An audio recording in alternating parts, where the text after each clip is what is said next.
من مصر لامرأته أكرمي مثواه عسى أن ينفعنا أو نتخذه ولدا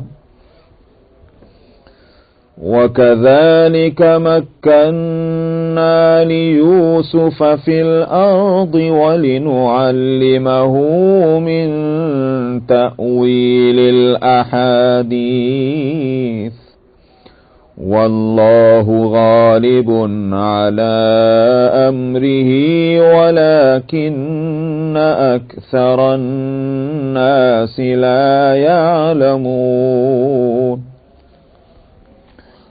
ولما بلغ أشده آتيناه حكما وعلما وكذلك نجزي المحسنين.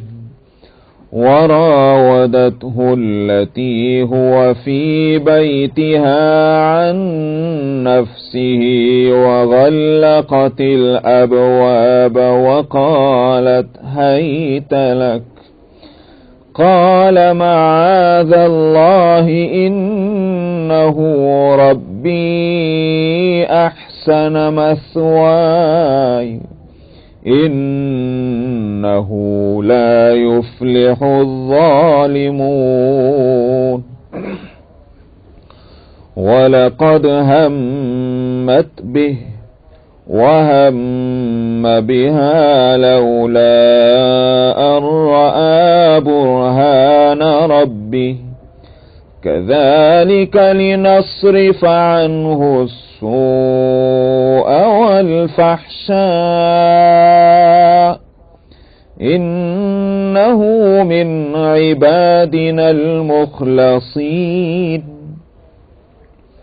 واستبق الباب وقدت قميصه من دبر وألف يا سيدها لدى الباب قالت ما جزاء من أراد بأهلك سوءا إلا أن يسجن أو عذاب أليم. قال هي راودتني عن نفسي وشهد شاهد من أهلها إن كان قميصه قد من قبل فصدقت وهو من الكاذبين. وَإِن كَانَ قَمِيصُهُ قُدَّ مِن دُبُرٍ فَكَذَبَتْ وَهُوَ مِنَ الصَّادِقِينَ فَلَمَّا رَأَى قَمِيصَهُ قُدَّ مِن دُبُرٍ قَالَ إِنَّهُ مِن كَيْدِكُنَّ إِنَّ كَيْدَكُنَّ عَظِيمٌ يُوسُفُ أَعْرِضْ عَنْ هَذَا وَاسْتَغْفِرِي لِذَنبِكِ إِنَّكِ كُنتِ مِنَ الْخَاطِئِينَ صدق اللہ العظیم. آیت 23 میں احسن مسوا کیسا پڑھے مولانا؟ مسوائی یا کہ مخرج میں زبان کو لے جا کر چھوڑ دینا.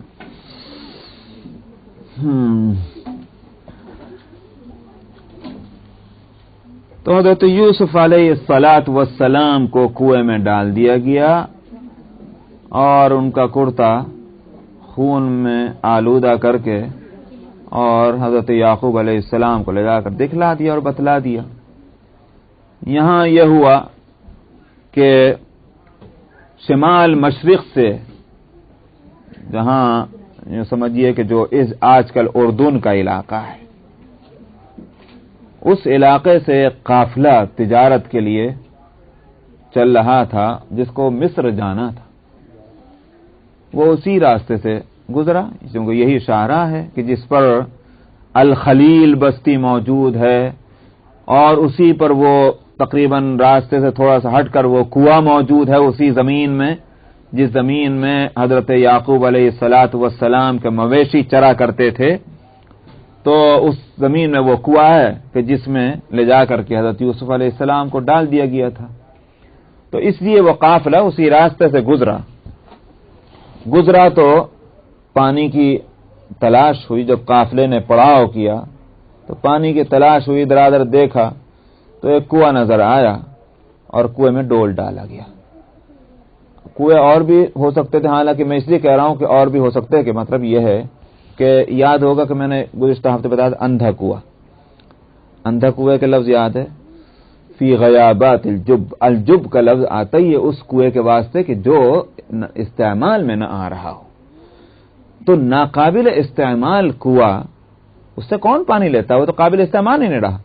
لیکن قافلے کا آنا، اس کے قریب پڑاؤ ڈالنا، کنویں میں لے جا کر ڈول ڈالنے کی کوشش کرنا، یہ سب معاملے اللہ کی طرف سے ہیں. آخرکار بہرحال قافلہ پہنچا، اس نے کنویں میں ڈول ڈالا پانی نکالنے کو ایک آدمی نے، تو اس میں سے پانی کے بجائے یوسف علیہ السلام نکلے چلے آ رہے ہیں. یوسف علیہ السلام کیا سمجھے کہ مجھے ہی نکالنے کو ڈول کسی نے ڈالا ہے، میرے بھائیوں میں سے کسی کو رحم آ گیا ہوگا، انہوں نے ڈالا، وہ لٹک گئے. تو اور نتیجہ ہوا کہ باہر جو نکلے تو یوسف علیہ السلام وجاءت سیارۃ فارسلوا واردہم فادلی دلوہ، آیا ایک قافلہ، انہوں نے بھیجا اپنے ایک ذمہ دار کو. وارد آنے جانے والا جو ہوتا ہے، وارد اس کو کہتے ہیں کہ جو مطلب جس کو کہیے نا گھر کا باہر کا کام کرنے والا جو ہوتا ہے. ایک تو وہ ہوتا ہے کہ ایک جگہ ٹیبل پہ بیٹھ کے کام کر رہا ہے، ایک وہ ہوتا ہے وہاں جا رہا ہے، یہاں جا رہا ہے، وہاں جا رہا ہے، یہاں جا رہا ہے. جیسے مثال کے طور پر ہمارے یہاں جنریٹر ہوتے ہیں. ایسے کام کرنے والا جو ہوتے ہیں، کبھی باہر جائے کبھی اندر جائے، اندر کا کام باہر کا کام، ایسے آدمی کو کہا جاتا ہے وارد. تو قافلے میں اس طرح کے کاموں کے لیے آدمی ہوتے تھے. سمجھ میں آیا کہ بھئی یہ ضرورتیں جو ہیں قافلے کی، کوئی چیز گر گئی اس کو دیکھنا، پانی لانا، لکڑی لانا، یہ کرنا وہ کرنا، تو جو بھی اس طرح کے افراد ہوتے ہیں کاموں کے لیے مددگار، ہیلپر، تو ان کو لفظ کہا جاتا ہے وارد. فرمایا کہ فارسلوا واردہم، اپنے ہر کارے کو انہوں نے، یا یہ کہ اپنے کام والے کو انہوں نے بھیجا، اس نے ڈول ڈالا. فادلی دلوہ، اپنا ڈول اس میں ڈالا. قال یا بشرا ھذا غلام، کہنے لگا میں خوشخبری، دیکھو یہ لڑکا. یا بشرا، ارے خوشخبری، یہ لڑکا. خوش ہو کر اس نے کہا. وَأَسَرُّوهُ بِضَاعَةً، اور جب یہ لڑکے کو دیکھا، دیکھتے ہی سمجھ گئے کہ یہ تو کوئی بہت زبردست مال ہے، جو ہاتھ آ گیا اور اس سے تو بڑا فائدہ ہوگا، انہوں نے اس کو پونجی سمجھ کر کے پونجی قرار، پونجی جانتے ہیں؟ پونجی مال، سمجھ میں آیا، جو جمع کیا ہوا مال، اس کو پونجی کہتے ہیں۔ بضاعہ اسی کو عربی میں کہتے ہیں۔ فرمایا کہ اس کو انہوں نے پونجی سمجھ کر چھپایا، یعنی کوئی دیکھ نہ لے، بھائی لڑکا ہے تو کسی کا ہوگا، کہیں اور اڑوس پڑوس کا کہیں کا ہوگا، تو کوئی مالک نہ دیکھ لے تو پھر یہ ہمارے ہاتھ سے نکل جائے گا۔ وَأَسَرُّوهُ بِضَاعَةً، انہوں نے اس کو ایک پونجی قرار دے کر کے اور اس کو چھپایا۔ وَأَسَرُّوهُ بِضَاعَةً وَاللَّهُ عَلِيمٌ بِمَا يَعْمَلُونَ۔ ارے دوسروں سے چھپا سکتے تھے، اللہ سے چھپتی کیا؟ اللہ کو معلوم تھا جو یہ کچھ کر رہے تھے۔ تو علیم کا لفظ لائیں، یہ نہیں کہ اللہ کو اب معلوم ہو رہا ہے، بلکہ یہ تو سارا تماشا ہے جو ہو رہا ہے اللہ کی طرف سے۔ واللہ علیم بما یعملون۔ وشروه بثمن بخس دراہم معدودہ۔ پھر ہوا کیا؟ ہوا یہ کہ بھائی جو ابھی تک، یعنی وہ تو بیچ میں آ گیا تھا وہ ٹکڑا کہ بھائیوں کے قصے کو پورا کر دیا کہ وہ لے گئے تھے اس کا کرتا ابا کے پاس، لیکن مفسرین کہتے ہیں کہ وہ بعد کا واقعہ ہے۔ پہلے یہ ہے کہ بھائی ٹھہرے رہے وہاں اور دیکھتے رہے کہ بھئی کیا ہوتا ہے۔ جو دیکھا کہ قافلہ آ گیا اور قافلے نے ڈول ڈالا اور اس میں سے لڑکا نکل آیا یوسف، چھپے ہوئے دیکھ رہے تھے یہ سب تماشا، تو اب وہ کہیں ایسا نہ ہو کہ کوئی بات کھلے ادھر چھوڑ جائیں تو اپنے ساتھ ہی لے جائیں، اس کا انتظام بھی کرنا ضروری تھا۔ سمجھ میں آ رہی نہیں بات؟ یہ اپنے ساتھ لے کے چلے جائیں، یہاں نہ چھوڑ دیں اس کو۔ اس لیے کیا ہوا، دوڑے ہوئے اس کے پاس آئے، ایک دو ان کے پاس، کہہ رہے بھائی ہمارا کہیں کوئی ہمارا غلام ایک نوکر جو ہے وہ کہیں غائب ہو گیا، ہم اس کے تلاش میں، کہیں آپ لوگوں نے دیکھا؟ یہ بات ہوئی۔ اب صاحب وہ تو وہ اسروا بضاعۃ، شاید اسی وقت کی بات رہی ہوگی، انہوں نے اس کو چھپانے کی کوشش کی کیونکہ یہ مال تھا ان کے واسطے، لیکن بہرحال ان کے چلت پھرت کہیں نظر پڑ گئی۔ انہوں نے کہا یہ تو ہمارا نوکر ہے جس کو ہم تلاش کر رہے ہیں، یہ تو ہمارا ہے۔ آخر وہ چاہیے تھوڑا ہی تھا، وہ تو ان کے ساتھ پھر ایک اچھا ہم بیچنے تیار ہیں، یہ بھاگ جاتا ہے ہم بیچنے تیار، تمہیں چاہیے کیا؟ تمہیں اچھا لگتا ہے کیا؟ ہاں بہت اچھا لگ رہا ہے، چلو لے لو۔ معمولی داموں میں ان کو بیچ دیا، بھائیوں نے اپنے بھائی کو معمولی داموں میں بیچ دیا۔ یہاں معمولی داموں کا لفظ یہاں آ رہا ہے۔ وَشَرَوْهُ بِثَمَنٍ بَخْسٍ دَرَاهِمَ مَعْدُودَةٍ۔ شرا یشری کے معنی بیچنا بھی آتا ہے، خریدنا بھی آتا ہے۔ یوں بھی ترجمہ کر سکتے ہیں قافلے والوں نے خرید لیا اس کو، کس کو؟ یوسف کو، بہت معمولی گنے ہوئے درہموں کے بدلے میں۔ بخس کہتے ہیں بہت چھوٹی سی تعداد، معمولی قیمت، اور معدودہ گنتی کے تھوڑے سے درہموں کے بدلے میں اس کو خرید لیا۔ تو خرید لیا کس نے؟ قافلے نے۔ اور اگر بیچنا ترجمہ کریں تو ترجمہ ہوگا کہ بھائیوں نے بیچ ڈالا یوسف کو بہت معمولی گنتی کے درہموں کے بدلے میں۔ وَكَانُوا فِيهِ مِنَ الزَّاهِدِينَ۔ یہ معمولی قیمت کیوں رکھی؟ فرمایا کہ ان کو قیمت کے تعلق سے کوئی لگاؤ ہی نہیں تھا۔ وَكَانُوا فِيهِ مِنَ الزَّاهِدِينَ، کوئی دیجئے زاہد زہد سے ہے۔ زہد کس کو کہتے ہیں؟ پہلے اس کا معنی کیا ہوا؟ زہد عبادت کرنے والے کو زاہد نہیں کہتے، اس کو عابد کہتے ہیں۔ زاہد کس کو کہتے ہیں؟ دیکھیے آپ اردو میں استعمال کرتے ہیں، اس وقت کوئی نہیں بول رہا، یہ تو اس کی حالت ہے، لیکن زہد اس کو نہیں کہتے۔ زہد تقوی کی وجہ سے ہے، تقوی ریزن ہے اس زہد کا، لیکن زہد کیا چیز ہے؟ زہد ہے دنیا کے عیش و عشرت سے میں دلچسپی نہ لینا، سمجھا؟ یہ ہے زہد۔ ارے بھائی تقوی تو اس کا سبب بنے گا، تقوی ہے خوف خدا کا نام۔ اللہ کے خوف نے اس کو آمادہ کیا اس بات پر، انکریج کیا اس کو اس پر کہ دنیا کے عیش و عشرت کو چھوڑ دے۔ تو تقوی تو ریزن ہے، لیکن وہ حالت جو ہے کہ جو مزیدار چیزیں ہیں، جو آرام کی چیزیں ہیں، اس میں انٹرسٹ نہ لینا، یہ ہے دراصل زہد، سمجھا؟ تو اسی کو کہتے ہیں بھائی وہ تو بڑا زاہد آدمی ہے، اس کو کھانے پینے سے کیا سروکار، وہ تو زاہد آدمی ہے، اس کو پہننے سے کیا سروکار، نہ کھانے کی فکر نہ پہننے کی فکر، جو مل گیا کھا لیا، جو مل گیا پہن لیا، ایسے آدمی کو کہتے ہیں یہ ہے زاہد۔ اور عبادت میں لگا ہوا ہے تو اس کو کہتے ہیں عابد، یہ زہد ہے۔ سمجھ میں آئی نہیں بات؟ یہ تو وَكَانُوا فِيهِ مِنَ الزَّاهِدِينَ، ان کو اس قیمت کے معاملے میں دلچسپی تھی ہی نہیں، یہ ہوا ترجمہ۔ تو بھائیوں کو قیمت تھوڑی چاہیے تھی، اس بات سے انہوں نے معمولی قیمت میں بیچ دیا، وہ تو چھٹکارا پانا چاہ رہے تھے. آئی بات سمجھ میں؟ اچھا صاحب، بعض مفسرین نے یہاں ترجمہ جو کیا وہ یہ کیا کہ اس کو بیچنے والے کون ہیں؟ شروع. یہاں میں نے ترجمہ اگر شروع کا بیچنا ترجمہ کیا تو فاعل کس کو بنایا تھا؟ سبجیکٹ کس کو بنایا تھا؟ ابھی ترجمے میں بھائیوں کو بنایا تھا، بیچا انہوں نے. بعض مفسرین نے سبجیکٹ بنایا اس کو قافلہ، بیچ دیا اس کو قافلے والوں نے بہت معمولی اور گنتی کے چند درہموں کے بدلے میں، اور وہ قیمت میں کوئی دلچسپی نہیں رکھتے تھے. لیکن یہ ترجمہ کیوں غلط ہے؟ اس واسطے کہ وہاں ایک لفظ ابھی آپ اس سے پہلے کی آیت میں پڑھ چکے ہیں، وَأَسَرُّوهُ بِضَاعَةً قَالَ يَا بُشْرَىٰ هَٰذَا غُلَامٌ وَأَسَرُّوهُ بِضَاعَةً. اب اگر جن کا یہ عمل ہو ان کے بارے میں یہ کہیں گے کہ وَكَانُوا فِيهِ مِنَ الزَّاهِدِينَ، ہے نہیں؟ ایک طرف تو غلام کو، لڑکے کو پا کر خوش ہو رہے ہیں، پھر اس کو مال سمجھ کر چھپا رہے ہیں، اور آگے قرآن ان کے تعلق سے یہ کہا کہ چند گنتی کی قیمت درہموں کے بدلے میں بیچ دیا، ان کو قیمت سے دلچسپی نہیں تھی. آئی بات سمجھ میں نہیں آئی؟ اس واسطے یہ غلط ہے. ترجمہ وہی ہے جو میں نے پہلے کیا کہ اگر خریدنا ترجمہ کریں گے تو خرید لیا قافلے والوں نے تھوڑی سی قیمت کے بدلے، اور بیچنا ترجمہ کریں گے تو بھائیوں نے بیچ دیا اس کو. تو اس کا مطلب یہ کہ دو مرتبہ بکے ہیں یوسف علیہ السلام. ایک مرتبہ یہاں قافلے کے ہاتھوں بکے ہیں، اور دوسری مرتبہ آگے جا کر کے بکے ہیں، جس کا تذکرہ آگے آ رہا ہے، جو قافلے نے پھر بیچا جا کر کے مال تجارت. وقال الذي اشتراه من مصر لامرأته اكرمي مثواه عسى ان ينفعنا او نتخذه ولدا. اب قرآن حکیم جو ہے جس طرح سے واقعہ بیان کیا کرتا ہے اس کا ایک اصول ہے. کئی مرتبہ آپ نے اس کو نوٹ کیا ہوگا، میں نے بھی ہمیشہ آپ کو بتایا کہ واقعے کے جو اجزاء خود سمجھ میں آ جاتے ہیں قرآن اس میں اپنے الفاظ جو ہے وہ ضائع نہیں کرتا، خود سمجھ میں آ جاتی جو بات. تو یہاں اب یہ ہے کہ پھر کیا ہوا، قافلے والوں نے کیا کیا، لے جا کر بیچا، کیا کیا یہ خود سمجھ میں آ جائے گی، اس لیے اس کو نہیں بیان کرتا. کس نے خریدا، اس نے کیا معاملہ کیا، وہ قرآن لا رہا ہے. وقال الذي اشتراه من مصر، اور کہا اس نے جس نے خریدا اس کو مصر کے آدمی نے. من مصر، مصر کا تھا وہ خریدنے والا.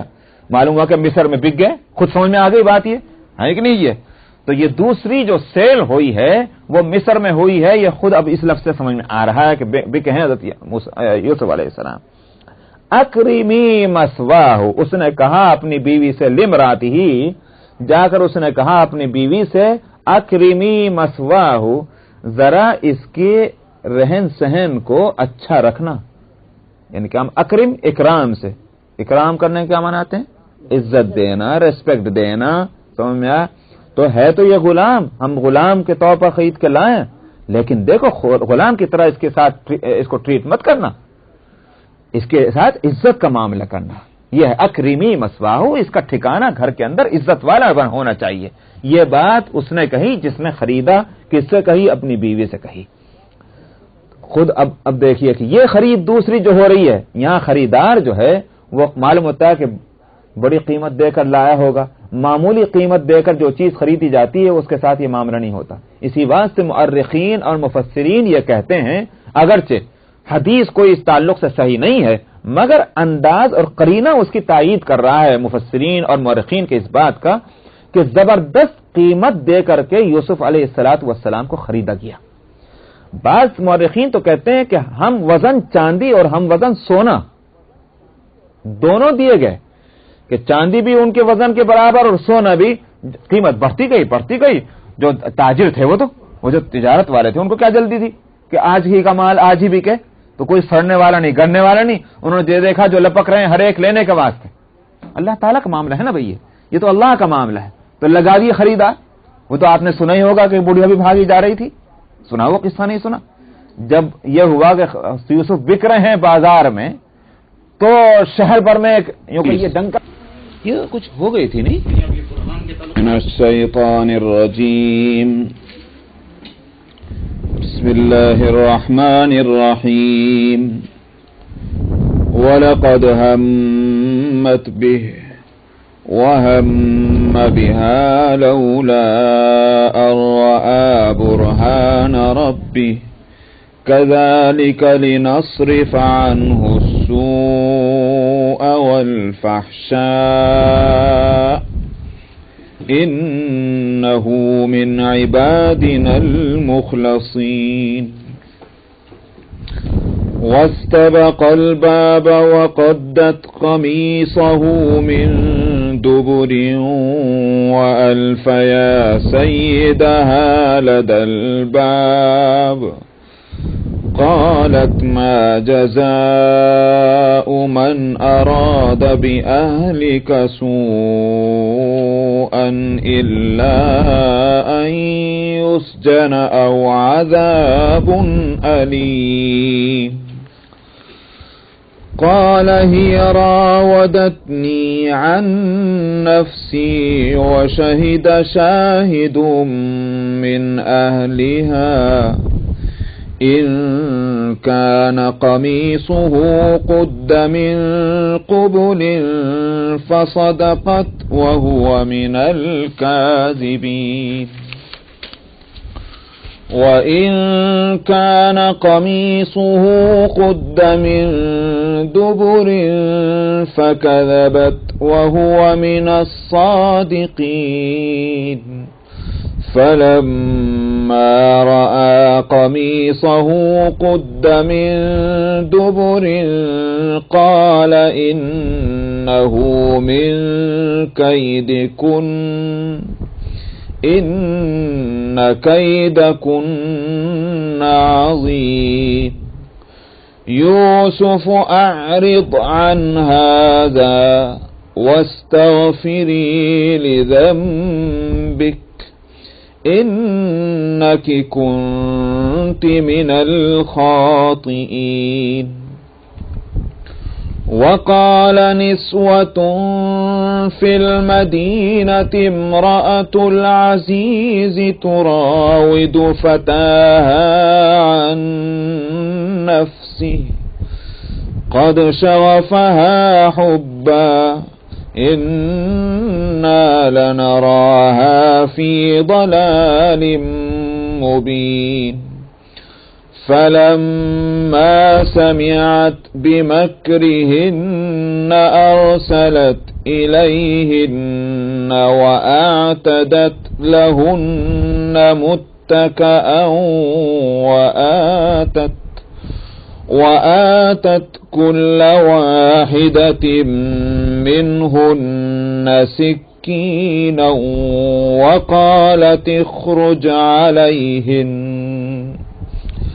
فلما رأينه أكبرنه وقطعن أيديهن وقلن حاش لله ما هذا بشرا إن هذا إلا ملك كريم.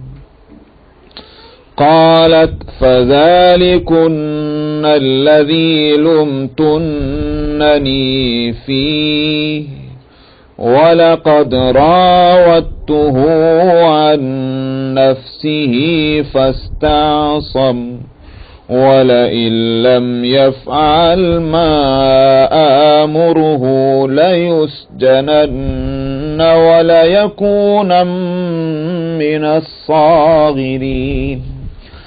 قال رب السجن أحب إلي مما يدعونني إليه وإلا تصرف عني كيدهن أصب إليهن وأكن من الجاهلين. فاستجاب له ربه فصرف عنه كيدهن إنه هو السميع العليم.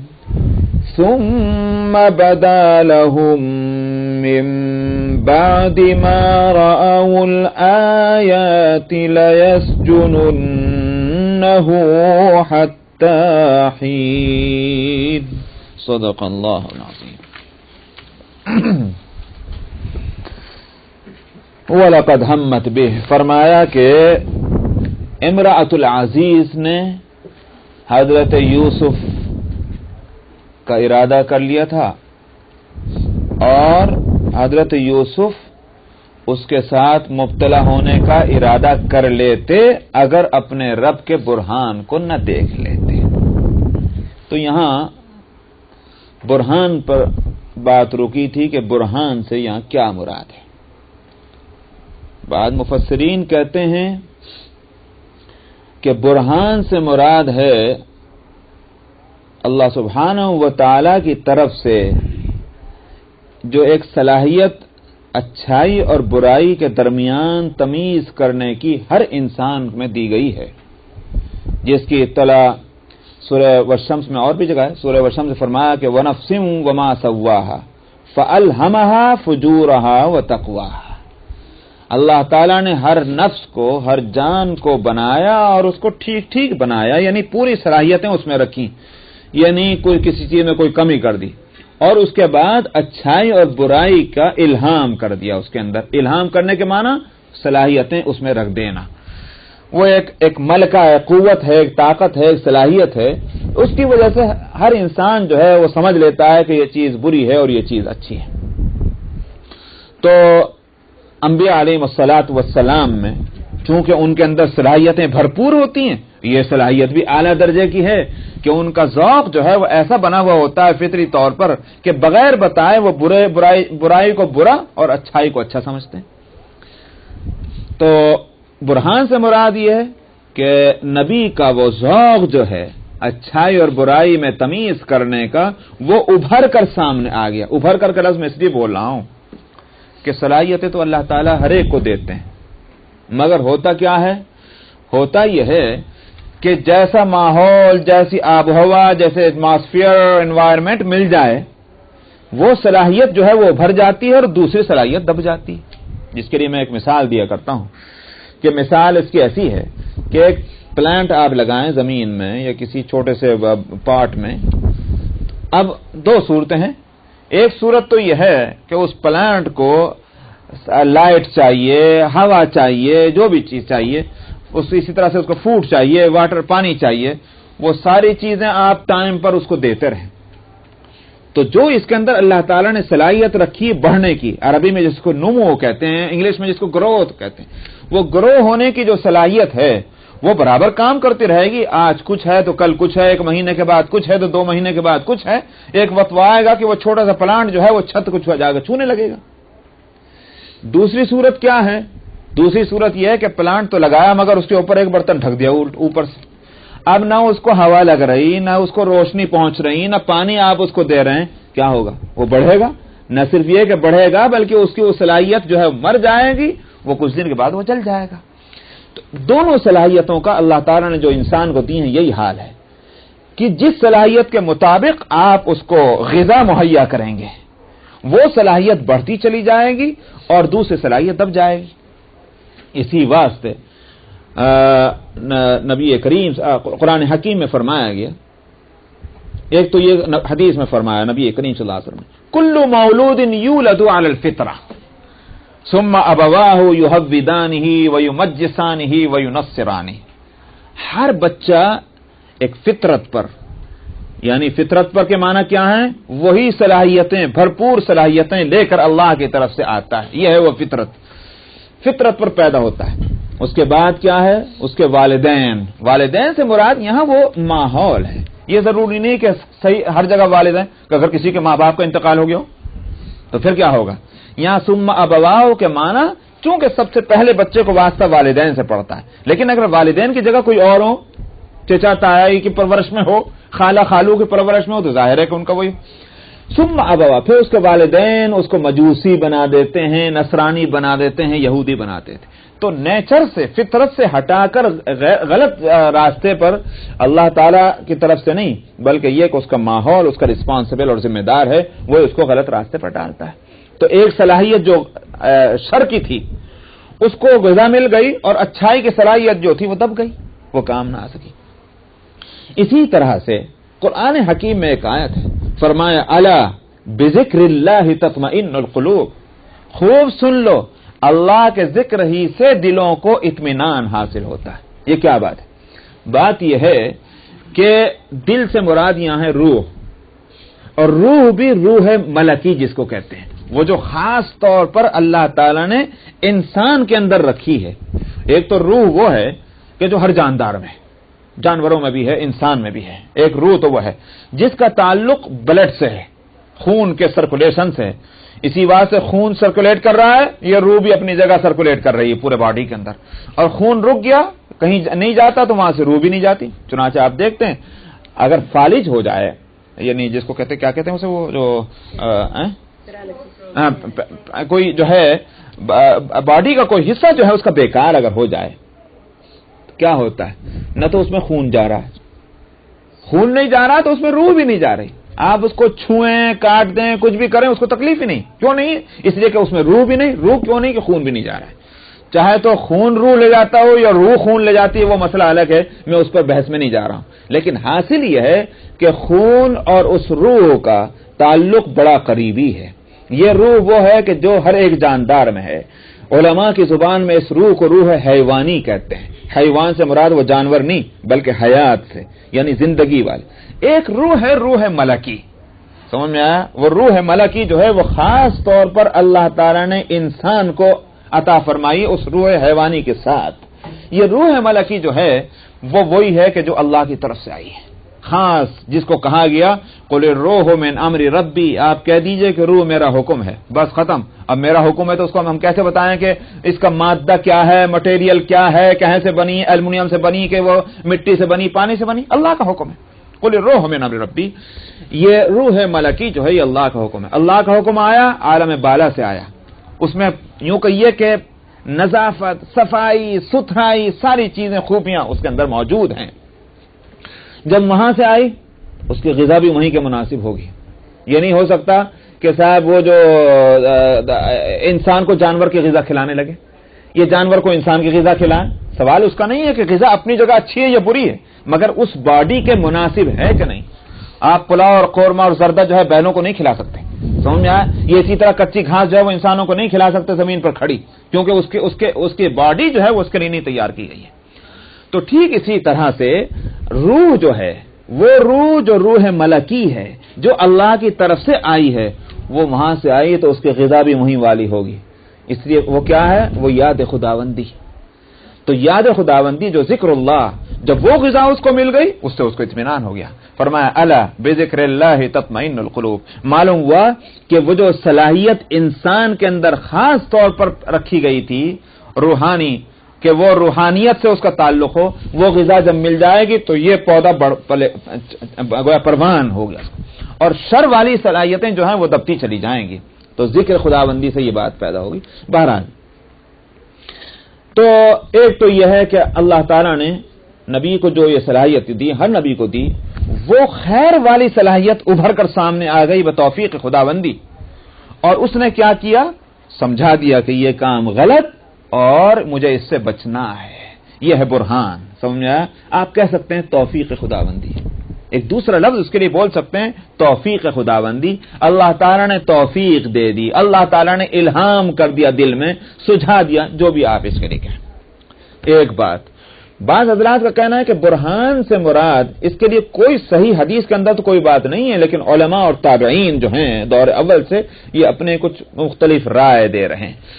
ایک رائے یہ ہے کہ حضرت یعقوب علیہ الصلاۃ والسلام جو ان کے والد ہیں، ان کی شبیہ سامنے آ گئی۔ شبیہ کا مطلب ان کی صورت، آپ سمجھنے کے لیے کہہ سکتے ہیں ایک فوٹو کی طرح کی کوئی چیز جو تھی حضرت یعقوب علیہ السلام کی، وہ سامنے آ گئی۔ اس کے آنے کا یہ اثر ہوا کہ وہ جو ایک باپ کے سامنے جو ایک اولاد کا جو اثر ہونا چاہیے، فرمانبردار اولاد کا، کہ بڑی محتاط ہو جاتی ہے، وہی بات حضرت یوسف علیہ السلام کے اندر پیدا ہوئی، اور یہ ہوا کہ اس کی وجہ سے وہ جو ایک طبیعت چل رہی تھی یا چل جاتی اس طرف کو، اس سے وہ رک گئے۔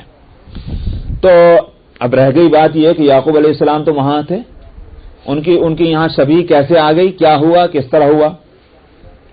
تو بھائی اگر ہمارے کارنامے آج آپ دیکھ رہے ہیں کہ صاحب ایک شخص UNO میں تقریر کرے اور ہندوستان میں اگلے اس کو بیٹھے دیکھیں کہ صاحب وہ فلانے صاحب تقریر کر رہے تھے یونائٹڈ نیشن میں.